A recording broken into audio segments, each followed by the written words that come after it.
Pessoal, vamos lá então. Geografia, segunda parte da explicação aqui sobre as avaliações que ocorrerão na semana que vem.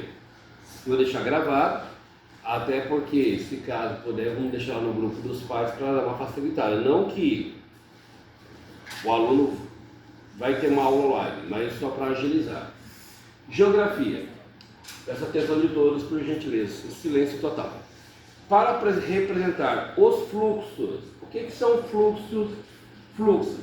Os fluxos são aquela grande quantidade de vai e vem que existe nas cidades, quer seja aviões, quer seja carros, moto, ônibus, ferrovia, que no caso são os metrôs, são os trens. Então, tudo isso depende de uma engenharia, para que não haja aglomeração, acidentes, por isso que vocês veem muitas vezes o sinal vermelho, o semáforo ali com o sinal vermelho, sinal amarelo, sinal verde, porque não tem como sair todos ao mesmo tempo, senão acaba ocorrendo acidentes. Nesse caso, para representar os fluxos de avião, transporte, as rotas de engenharia, engenheiros usam um mapa, visualmente um mapa temático de fluxo de rede. Então, o que os engenheiros de trânsito fazem? Quais são as avenidas com maior fluxo de carro? Quais são as avenidas onde nós temos maior saída de veículos, vamos assim dizer? Risco de animais, quem vai para Chapada dos Guimarães mesmo tem fotos que o animal pode atravessar qualquer hora na pista. Então nós precisamos tomar cuidado realmente com o mapa temático, que vai nos ajudar a mostrar quais são os grandes fluxos que ocorrem, e esse mapa aqui é feito, até coloquei algo semelhante aqui, é o que vai me dizer onde vai desafogar ou não no trânsito, tanto terrestre, aéreo ou mesmo até navios, pessoal. Existe uma rota que precisa ser feita de aviões para que não se choquem, tá? As cidades médias oferecem serviços básicos intermediários, como hospitais, regionais, shoppings, atendendo à demanda de cidades vizinhas. Então, cidades médias aqui na geografia são aquelas cidades que ela tem mais recursos. Então, às vezes a pessoa vai para uma cidade do interior e procura onde tem shopping. Lá não tem shopping, porque para aquela cidade não é importante ter um shopping, porque ele não vai se sustentar. Aquele shopping não tem uma quantidade de clientes suficiente para sustentar um ar-condicionado o dia todo, centralizado, com praça de alimentação. Então as pessoas recorrem geralmente às cidades intermediárias, as cidades que são geralmente de portes médios. Então aqui também temos os hospitais regionais, falamos ontem sobre isso aqui. Nós temos aqui, no caso de Cuiabá, Hospital do Câncer. Nós temos algumas cidades que já são maiores, até no interior, que já tem hospitais regionais como Sinop, Rondonópolis, que atendem regiões ao redor. Então tem especialistas que vocês vão encontrar somente nessas cidades, e em alguns especialistas, às vezes até nas capitais ou nem nas capitais, viu pessoal? Por quê? São aquelas cidades maiores que têm um público maior para atender. Oferece serviços básicos intermediários, cidades médias, como hospitais regionais, shopping, atendendo a demanda de cidades vizinhas. Em nenhum momento eu estou utilizando o nome cidade grande, estou utilizando cidades médias, porque não depende só de ser uma grande metrópole, não depende somente de ser uma grande cidade. Pessoal, atenção aqui, por favor, tá? Depende de ser várias cidades que precisam realmente ter uma quantidade grande de público e assim também abranger as cidades ao redor. Não tem grande capital brasileira que não tem pequenas cidades ao redor, tá? Então só as médias. A evolução dos meios de transporte, pode compartilhar comigo aqui.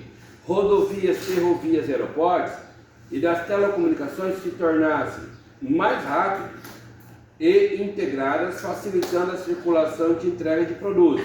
Qual a evolução do meio de transporte? Ficou mais lento ou mais rápido as informações? Mais lento. Mais lento as informações? Com a internet? Não, mais rápido. Hoje, antigamente, você pegava uma carta e mandava uma carta na época que era a cavalo, chegava a 6, 7 meses. Hoje você liga aqui ao vivo para uma pessoa com um celular na mão, por exemplo, estou sendo gravado aqui, já cai numa rede social, a pessoa me assiste de qualquer lugar do mundo.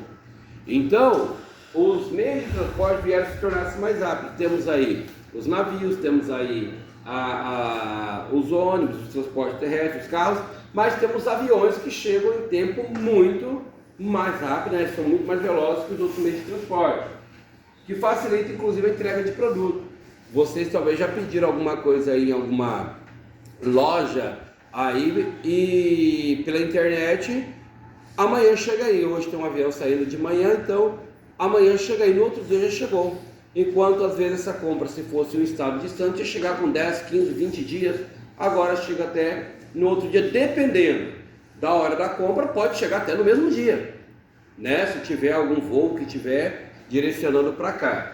Aí vem, quando analisamos o mapa temático da rede de transporte do Brasil, notamos que as metrópoles concentram. Quem são as metrópoles?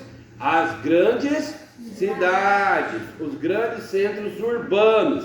Por isso que vocês vão ouvir muito falar da cidade metrópole e da região metropolitana, aquela região que faz parte daquela metrópole ali, porque depende da metrópole para sobreviver, né? Nós vemos aí Cuiabá, tem pessoas que moram próximo à cidade de Cuiabá e próximo à cidade de Cuiabá, e são cidades pequenas que dependem ali da cidade de Cuiabá, da região. E a conturbação, que é um fenômeno que ocorre quando o crescimento horizontal, por isso que eu coloquei essas ruas horizontais aqui, uma ao lado da outra. Ela ocorre quando o crescimento horizontal de duas ou mais cidades vizinhas é tão intenso que seus limites urbanos se unem. Isso ocorre em regiões metropolitanas ao redor dos grandes centros. Então, todas essas cidades, quando elas crescem muito, que é o caso da região de São Paulo, Rio de Janeiro, tem várias cidades que crescem ao redor, ela acontece esse fenômeno, isso é chamado de conurbação. O que é isso? O crescimento de duas ou mais cidades vizinhas, são cidades que crescem muito grande, não é tão grande, mas por exemplo, Cuiabá e Vargem Grande são cidades consideradas Mato Grosso grande, até porque a primeira e a segunda cidade do estado de Mato Grosso, em sentido econômico. E ela é tão intensa que o seu limite se une. Tem pessoas que moram em Cuiabá e trabalham em Vargem Grande, tem pessoas que moram em Vargem Grande e trabalham também assim na cidade de Cuiabá. Então essas grandes metrópoles, aqui não que são grandes metrópoles, mas só dando um exemplo. Então são regiões metropolitanas, são grandes cidades que crescem ao redor e dos grandes centros, e acaba ocorrendo essa conurbação, como eu coloquei aqui. Cidades que crescem horizontalmente ao redor uma da outra. Obrigado, pessoal, espero ter ajudado.